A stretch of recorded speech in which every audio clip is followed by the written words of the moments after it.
Good morning, friends. It's a beautiful day. We've had 3 weeks of rain, and yesterday it dried out. Now I finally get to give you the first spring walkabout before I clean up the garden. And you hear that noise in the background? That's someone else excited about getting out. That's a tiller. Someone is tilling up the garden, or getting ready to. Anyway, enough of showing you this ugly face. Let's turn the camera around.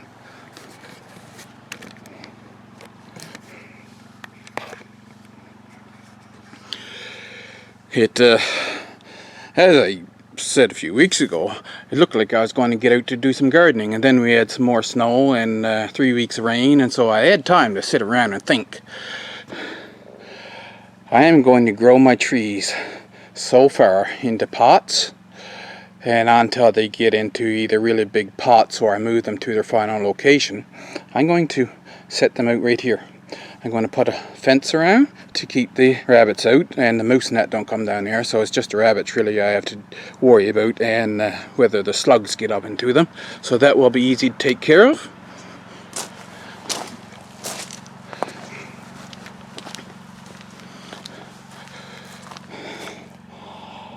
I don't know what I'm going to do with this yet. Actually, I might just take the entire area right from the fence and just have this old part for babying along the tree seedlings until they get like a couple of feet high. This rose bush is just barely starting to sprout. So I'm going to clean up this area. I'll get the fork out and get the grass out of there again. I'm going to move those grapevines again. I didn't want to put them there because I had other plans, but I didn't know where else to put them. But I am going to move them. What I want to do is put a different frame here, and then on the wall I want to put solar panels above the frame. So that's that.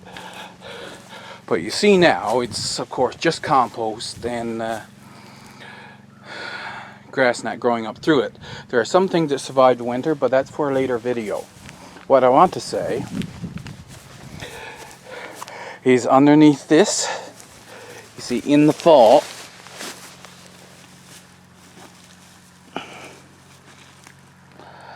I put a foot of kelp around this bush, and then I ground up some branches, that's spruce branches, in my chipper shredder, and I layered over the top. Since this is going to be pretty much all transplants, I'm going to do the same thing here. And you see I've got it done around the snowball bush. So cucumbers, this is ready to plant my cucumbers that I usually plant in this area. The lilac is sprouting, and which this is to be expected about this size. It's just coming out, but it is looking fairly healthy this year. Of course, we have to wait and see. Then as we walk down here, we're by the front fence. I want to extend this portion out to 2 feet from the fence and 1 foot the other side of the fence. And all of the showy herbs, that's the herbs with the big flowers or attractive foliage, I want to put along here. Of course, I will still have peas growing up the fence, but herbs growing down on either side. And have because with herbs you can make it quite a visual appeal, or ornamental type garden. Even though it's a culinary garden, you still have a ornamental garden.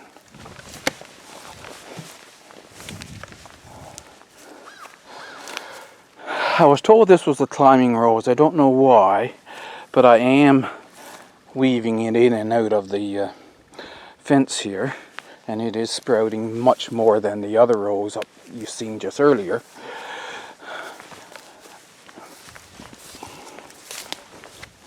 columbine's coming back out there, but like I say, that's for another video.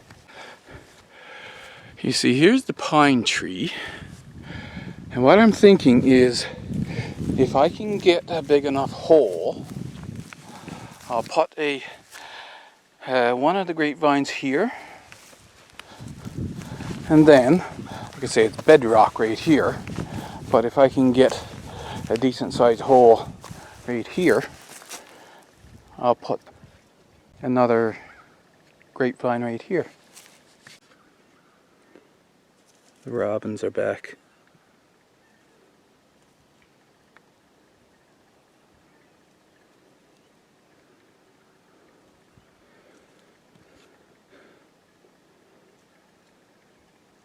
Two robins, that's the first robins I've seen this year.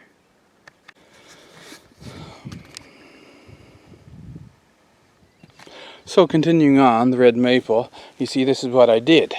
I had kelp spread out like this, and I didn't get to finish it. I got some chips put back there, and I didn't have it finished, so that pile of branches there, that's all ready to go through the chipper.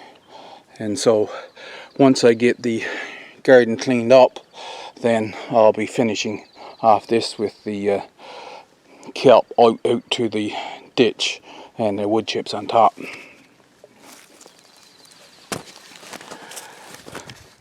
I didn't label them, so I was thinking, what did I put there? That's the Chinese goji. Two here, they're not sprouting yet.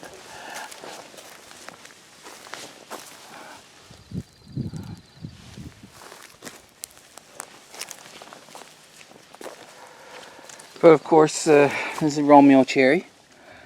They're one of the first shrubs to sprout in the spring. I'm not too fond of this bush. Not because it's not a nice bush. It's a really beautiful bush. It's got burgundy foliage all year. It's just that it's a smoke bush. And you're supposed to get these really big blooms, and I've seen it out in BC. Really huge clusters of flowers that looks like puffs of smoke. But here I can't get it, and of course every year there's winter kill. And that's why I don't get the flowers.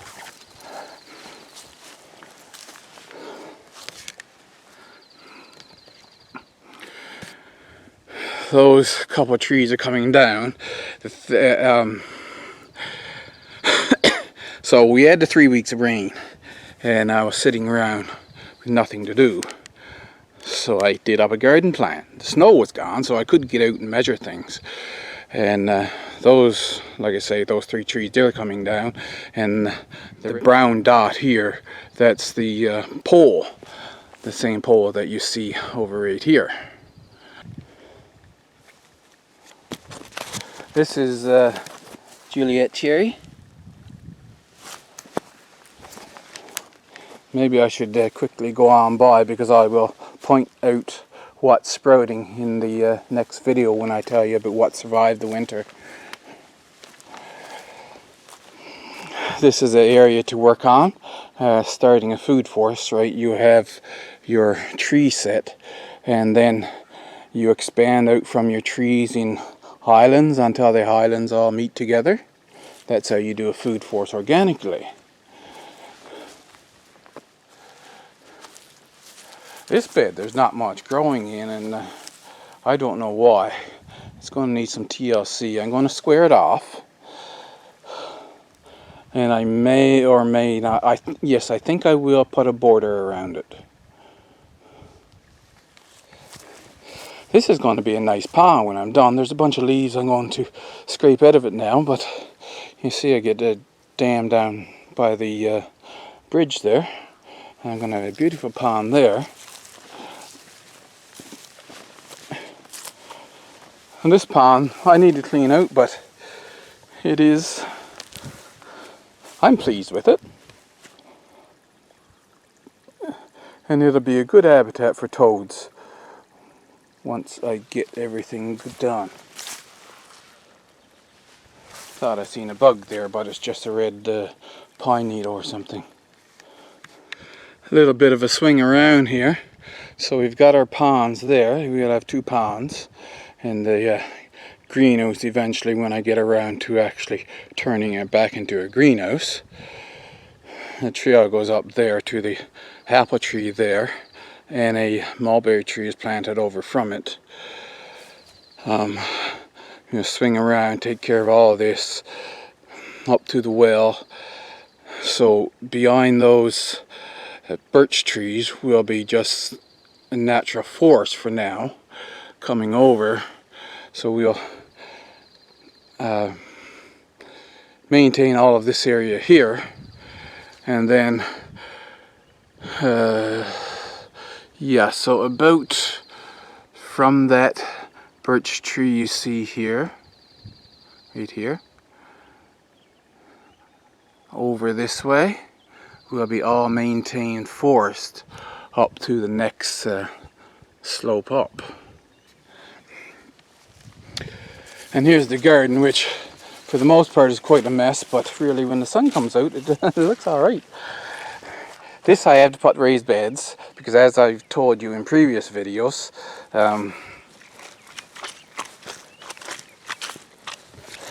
and that spot's wet all year. I have to raise it up to get, if you got a really organic soil, it'll just stay soaked. So I've got to raise the bed and put a raised bed here to make it probably the same level as that.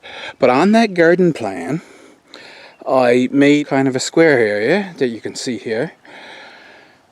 And what I'm thinking about doing is including that raised bed in it and making more raised bed and have a seating area inside with a pergola or something overhead. So that's what's on my mind now to do here. And so these will actually be raised up, both beds will be raised up quite a bit. There's not a big mess here actually. I mean, that bed over there had all of the mustard in it, so that's why there's so much vegetation on that one. But as you can see, these are clean. I planted the parsnip in this one. Don't remember why this one is fairly clean. So I don't have a lot to do. I gotta take the mulch off of this one before I plant the onions. Clean up that one. All the garlic is sprouting in this one, doing just wonderfully.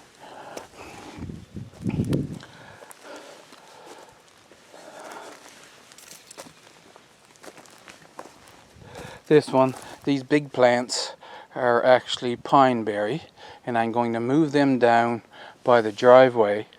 I might put some in pots as well, but the bed by the driveway that I was showing you, that I'm going to put a border around, I'm going to move the pineberry down there because I want to use this for something else.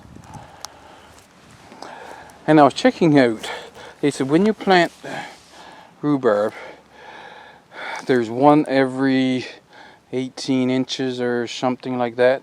But anyway, when I laid them out on the garden plan, I realized that I would have, if I did that, I would take up 4 of these that actually grows big rhubarb and plant them all down the middle.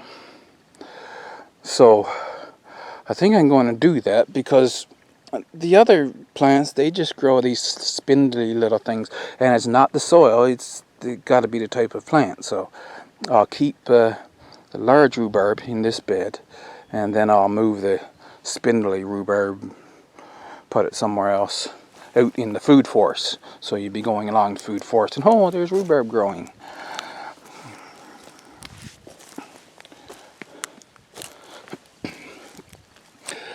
I started these last year, so it's expected to be a mess for the first couple of years of a lot of weeds. So no problem, it looks like a mess, but it's okay. There's trees in there that I have to take up, and like I said, I put them in pots and put them down where I said I was going to grow them on for a couple of feet.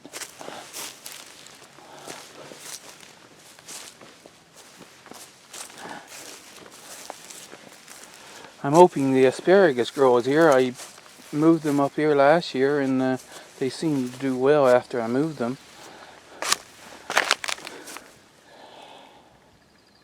And I'm thinking about putting I think it's a 2-foot bed up here, just to square it off with that other garden patch down there. And then what I'd have is my sifting area here, and my 4 compost bins. So 3 compost bins really, but when I do them, of course, I take each layer off and I stack it over. So I'll have 1, 2, 3, and then I turn this one, stacking it over to here. And then I'll take that one and stack it there, and take that one and stack it there, and they will go around in a circle. You might remember this. Of course, this is where I was going to try that potato tower thing, and I gave up on it because I had too much else to do. But I had a bunch of compost here now, and the grass has been eliminated. I had some Atlantic giant planted there. I'm going to keep that as a planting area because, hey, I'm trying to build a food forest. Why should I let the grass come back in when I can keep my other plants growing there? And the same thing goes with this one over here, where I had those patty pan type squash growing last year.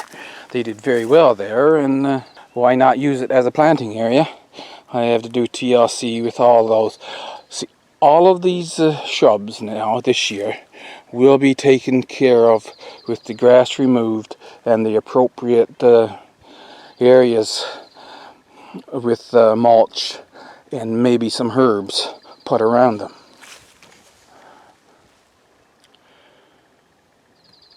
What a mess. It's okay. So I'm going to have coal crops in there. I think I had this plan with potatoes. Anyway, we'll see on the plan. I did up the plan just the same as I did up with the shed wars, and so now I know exactly how many seeds or plants I need for every bed. This one I'm going to have to take the digging fork and go through it, because if you remember last year I planted some squash in here and there was so much lemon balm that it just grew up and buried the squash. So I have to go through and take up as much roots as I can, but I won't get them all, so I don't have to worry about completely eliminating my lemon balm, and just so I cut it back so that I can grow other things along with it.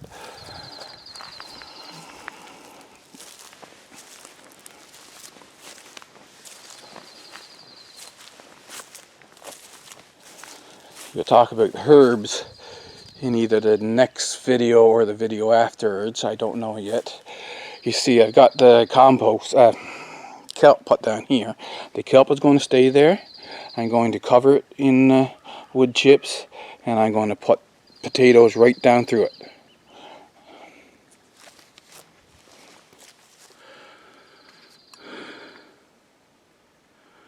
I went to get the last bag of potatoes from the cellar, and there was a flood inside the cellar. That cellar is going to need some TLC, and I hope to get to it this year. Otherwise, I might have the cold room in the basement done well enough that I can actually use that for everything for the winter. We'll see, but I do have to do a TLC with this cellar, and I may rebuild it to what my dream cellar will be. You see, all of these trees eventually is going to come down because I have other types of trees that I want to replace them with. And I'll show you from the back end. Now it's going to go from that birch tree I pointed out all the way over to here. So we're up on the first flat. Of course, this is the slope coming up from what will be the ends pan. So I have all this area to do over time, organically adding trees and its companion plants around until everything is a food forest. most of those aspen are going to come down. I was watching Tapa North yesterday and said, yeah, they are useful. He was growing hybrid poplar and he said that they're a good fuel, but I don't know about hybrid poplar, but trembling aspen or quaking aspen is a poplar and it's no good for firewood. But I have other uses for it. And as I'm growing my trees out, up to 2 feet or whatever, I'll be preparing areas for them to go in. So this year, instead of going out to the woodlot, I will be eventually, but some of my firewood will be coming from cutting down these trees that will need to be cut down to put the trees that I'm growing in their appropriate places. I haven't been up here yet to measure things out, to actually plan where every tree is going. I'm on two minds about this, whether I should actually cut it back and chip what I can or leave it as a habitat pile. I want habitat piles because if you destroy wildlife habitat and then you put the food crops out like a traditional garden, you're going to have problems with the wildlife. And so I've got this pile here, I got that pile there and there. Now, the one that's close to the garden, we had a problem with rats, and they got in that pile, and last winter, the meadow voles were running under the snow everywhere. So there's quite a sign of vole damage over the winter. And I don't know if I got a problem. I think I got rid of the rats, so the voles might just go back into that habitat pile, or they might give me a problem this summer. I don't know. See, over the winter, I was going on Google Maps, so you can measure distance on Google Maps. You can measure area in it. And I've marked out 1 acre, because it's only me, and of course if I have health problems, pain comes on or fatigue or whatever, it really cuts me back how much I can do. So I've got one area now marked out, said I'm going to try to really take care of that 1 acre. And that includes this flat right here. So here where it starts to rise up again, that's going to be pretty much almost on its own. Well, these trees will stay here unless there's a dead one or windfall or something like that.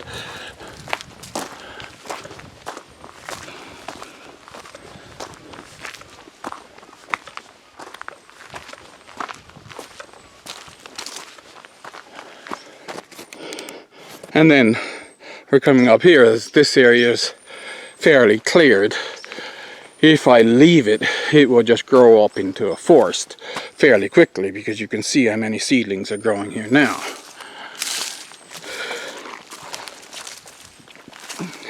However, I do want to have the line of Osage orange on either side of this roadway. What I want to do is just plant the trees there and do the minimal amount of work that it takes that they can thrive.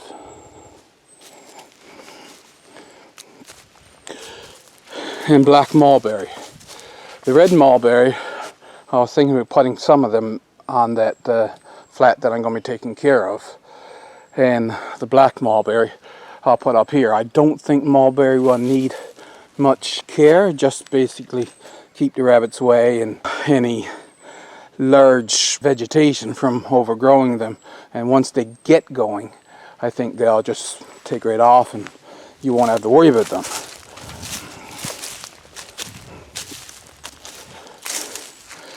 And so there, see, you can still see where there was a potato ground. Once again, there's several types of trees, and by my research I think they'll need minimal care. So just come up and look at them once in a while, maybe cut down some vegetation to give them some sunlight, and away they go. The one thing I'd have to cut down a lot of, and probably where I'll get a lot of my wood chips, is things like alders. Apparently they're a nitrogen fixer. When I was clearing an area to put the row of Osage orange, there was some birch trees I had to cut down, and I I may or may not chip these, but the other thing is birch is an hard wood, so I can take these smaller branches, and if they're not starting to rot, then I can make dowels out of them, or something like a chunk of wood like this. Well, it's big enough for firewood, this one is, but you can make a tool handle out of it, right? But you never know, I may just leave that there because, like I say, I'm doing the minimal amount of work up here. Just enough to get a certain few trees to grow. And you've seen over there before. I'm not going to walk over there right now. I need to walk there in a couple of videos time, but we have another habitat pile over there. That one will be staying there. And here's where I get to tell you about the 48 black locust. Black locust has some poison properties to it. And I didn't really want to put it in among food crops, but Tim offered me the locust trees, and they are excellent for woodworking and fence posts and stuff like that. Really hard, so it dulls your tools quickly, but they're like 100-year rot resistance or something or other. So I said, I don't really want to put them among the food, but if I prepare this area while they are getting up to a decent size, I can plant them all the way along this roadway. If I plant them every 5 feet, then there will be 48 trees from back just this side of that spruce till we get out to the other roadway. And when they get up and start to overlap each other, I'll take out every second tree. They should be big enough then to have wood that is usable for either crafts, and it might even be big enough for a fence post, I don't know. That's we'll wait and see. So these trees here, they are really small, yes, but they grow oh so slowly. So this could be an old tree, and because of that, this is hard and rot resistant just because it grew so slowly.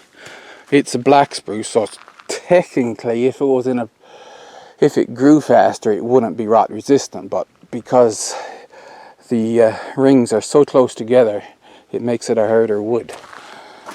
So I got to cut a swath down here and decide what I'm going to use in the garden and what I'm going to use as firewood, and prepare that so that next year maybe I'll be putting, look what I see.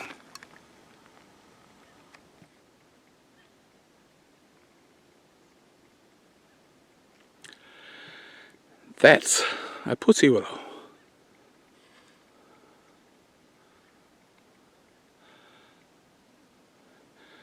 There's not a lot of them on the property, and as you may know, willows come in handy when you're trying to do wattle fencing, and some baskets are made out of them. So there's a couple around that I don't want to remove. But that's okay, it's only one there along the strip. And I'm going to prepare, like I say, both sides of the road. Here you see where the two roads meet right there. So from that point to the beginning of where the black mulberries are will give you about 50 trees if you plant one every 5 feet. On this side, I never plan for this side because I'm close to the bog, but I might start some in the next year, and then in the third, not next year but the year after, have some to plant in areas along here. I'll find out what's suitable areas to plant them as I go throughout the summer this year. That was a little walkout. Like I said, I wanted to give you a walkabout before I clean up the garden, so you can see what it's like right at the beginning of spring. And then when I get it cleaned up, today's supposed to be a beautiful day and the temperature get to about 20 degrees. So I'll probably have the garden cleaned up today. And then I'll bring you around talking about what survived the winter and what I'm going to do with those plants. And I have an indoor video to show you, but I want to put up this one first. And then I'll put up the indoor one, and then we'll be back out to talk about the things that survived the winter. And it is very interesting. What we think sometimes is strictly annuals. They will survive the winter if you give them the right treatment. Some of them go as biennials. Some of them you can even do perennials. So wait for that video. If you can perennialize any of your food crops, you're much better off. You'll be reducing your workload come the next year. So I hope you enjoyed the video. Don't forget, hit the like button, make sure you're subscribed, and I'll see you in the next video.